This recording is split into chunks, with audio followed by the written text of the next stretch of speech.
होनी चाहिए। किरत है तो आपके पास दम दौड़ सब साधन आएंगे। इसके बाद गुरु साहब जी ने बख्शिश की और कहते हैं नाम जपो। फिर आपने नाम जपना है, पहले किरत करनी है फिर नाम जपना है। हर इंसान के पास किरत हो, फिर परमात्मा का नाम हो, और फिर जो है सुख समृद्धि जो घर में या परिवार में या देश में बनी रहेगी। इसके बाद गुरु साहब जी ने हम सबको बताया कि आपने इन हुक्मों के ऊपर दृढ़ निश्चय से जो है पालन करना है। इसी के कारण लंगर और सेवा हर जगह होती है। आखिर में गुरु साहब जी कहते हैं बांट सको।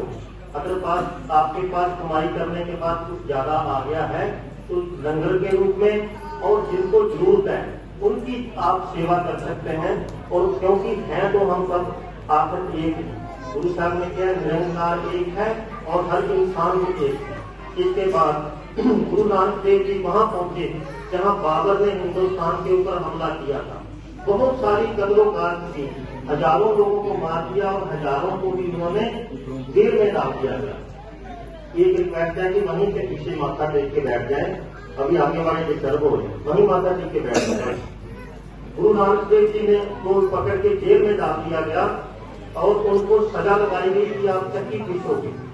तो जैसे ही इसके बारे में गुरु साहब जी ने गुरबाणी में भी लिखा है, पूरा शान का समाना किया हिंदुस्तान डराया, इन्होंने पाप की जंग लहकाब उठाया, जोड़ी मंगे दान में ला। ये गुरु ग्रंथ साहब जी के शब्द हैं।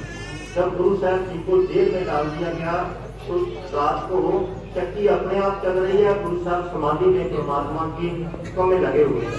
तो ये चीज जाके उन्होंने बाबर को बताई। बाबर कहता है कि हम फकीरों को जेल में नहीं रख सकते हैं, इसलिए उन्होंने हुक्म दिया कि आप इनको रिहा कर दें। गुरु नानक देव जी कहते हैं कि मैं ऐसे रिहा नहीं होना चाहता हूँ, जितने लोग मेरे साथ पकड़े गए हैं और बाबर खुद आके मुझे रिहा करें। इसके बाद इतिहास कहता है कि गुरु नानक देव जी के सामने बाबर आया और हाथ जोड़ के क्षमा मांग लिया। गुरु साहब जी कहते हैं तू कौन? कहता है मैं बाबर। बाबर कौन? मैं हिंदुस्तान का नया बादशाह। तेरे से पहले बोले कोई रोटी था, वो अभी नहीं है, उससे पहले बोला वो भी अभी नहीं है। गुरु साहब जी की ये जो बातें हैं ना, जो शिक्षा किसी शायर ने कही है, कहते हैं तुमसे पहले जो शख्स यहाँ तख्ते नशीं था उसको भी अपने खुदा होने का उतना ही यकीन था। ये जितनी कुर्सियां हैं, जितनी पदवियां हैं, जितने रैंक हमें दिए गए ना परमात्मा द्वारा, वो किसी खास कारण से चुन के दिए गए हैं। हम समाज, देश और सबके लिए कुछ अच्छा कर सके। नहीं तो इंसान तो सारे बराबर ही हैं, कोई करके नहीं है। तो गुरु साहब जी ने आगे जब यात्रा करते हुए आगे बढ़े तो इसके बाद वो सिद्धों और जोगियों के साथ चर्चाएं करने जाते हैं। तो वो जगन्नाथपुरी में पहुंचते हैं।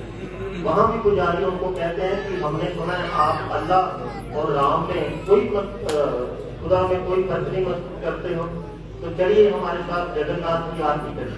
तो गुरु साहब जी कहने लगे ठीक है मैं आरती करूंगा। जैसे ही आरती शुरू हो गई गुरु साहब अपनी जगह पर बैठे रहे। इसके बाद आरती खत्म भी होगी, गुरु साहब बैठे रहे। उन्होंने शिकायत की आप तो कहते हैं कि आप हमारे साथ आरती करोगे, क्या आप जगन्नाथ को नहीं मानते? तो कहते हैं कि जगन्नाथ का मतलब, कहते हैं जगत का नाथ। हाँ मैं जगत के नाथ को मानता हूँ, लेकिन जगत का नाथ ब्रह्मांड का मालिक, यूनिवर्स का मालिक, तो इतना बड़ा, उसकी आरती ऐसी है जो कंटिन्यू हो रही है। कहने की कौन सी आरती हो रही है? गुरु साहब जी कहते हैं कि मेरे साथ मंदिर प्रांगण में चलिए। वहां पहुंचते हैं। फिर गुरु साहब जी उनको कहते हैं कि आप लोग सारे ध्यान लगाएं जगन्नाथ का। सारे ध्यान लगाते हैं। गुरु साहब जी कहते हैं कि जो ब्रह्मांड है ना, उसको दिखाया। ये जो ब्रह्मांड है ये थाल का रूप है, इसमें चंद्रमा, सूर्य और जितने ग्रह नक्षत्र हैं सारे दीपक हैं। उसमें जो तारे हैं, जो मोती हैं, जो हिमालय से खुशबूदार हवा जो धूप का काम कर रही है। और ये आरती जब से सृष्टि बनी है तब से जगन्नाथ की होती जा रही है। इसको गुरु साहब जी ने गुरबाणी में शब्द जो है शामिल किया। कहते हैं गगन में थाल रामचंद्र दीपक बने, तार का मंडल जन मोती, धूप मल्यान लो पवन चमरू करे, सकल बनाए फूलंत ज्योति। कैसी आरती हुए पाव खंडना तेरी आरती, अनहता शब्द का जन थे। 28,000 किलोमीटर की यात्रा पूरी करने के बाद गुरु नानक देव जी करतारपुर साहब में पहुंचे हैं, जहां भारत सरकार ने करतारपुर कॉरिडोर बनाया है। वहीं गुरु साहब जी का अंतिम स्थान था। 18 साल गुरु साहब जी ने कहा ही नहीं, कीर्त करके भी दिखाई। 18 साल वहां खेती की, लंगर भी चलाए और नाम भी करता। जहां पर एक बड़ी करामात हुई, जब गुरु साहब जी का अंतिम समय आया तो उनकी देह को एक चादर के नीचे रख दिया गया। हिंदू और मुसलमान आपस में झगड़ने लगे। एक कहता है कि ये हमारे पीर है, हम इनकी कब्र बनाएंगे, दूसरे कहते हैं हम इनको संस्कार करके इनकी समाधि बनाएंगे। जब चादर को उठाया गया तो गुरु साहब की देह शरीर था ही नहीं नीचे उनको फूल मिले। गुरु साहब ने जिक्र किया, मैं फूलों की ब्याई हूँ, मैं खुशबू हूँ, मुझे आप बांट नहीं सकते। इसके बाद हम यहीं नहीं रुके। इतिहास कहता कि उस चादर के 2 टुकड़े किए गए, 2 टुकड़ों को एक को जलाया गया और वहां समाधि बनाई गई, दूसरे को दबाया गया और वहां पर कब्र बनाई गई। पास में ही रावी नदी पड़ती है।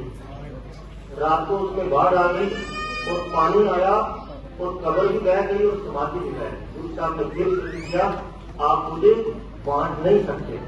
इसके बाद फिर लास्ट में मैं चीज चाहता हूँ, 4 सदियों बाद सन 1947 में जहां गुरु नानक देव जी को बांटना चाहा था, वहीं से देश भी 2 टुकड़े हो गया, हिंदुस्तान और पाकिस्तान बन गया। गुरु नानक देव जी ने अपने जीवन में यही शिक्षा दी, हर इंसान को अपना काम, अपनी गिफ्ट जो है वो पूरे दिलो दिमाग से मेहनत से करनी चाहिए। अपने धर्म, अपने देश के प्रति वफादार रहना चाहिए। यहीं पर समाप्ति है। अभी भाई साहब आनंद साहब करेंगे, इसके बाद अरदास होगी। वाहिगुरु जी का खालसा, वाहिगुरु जी की फतेह।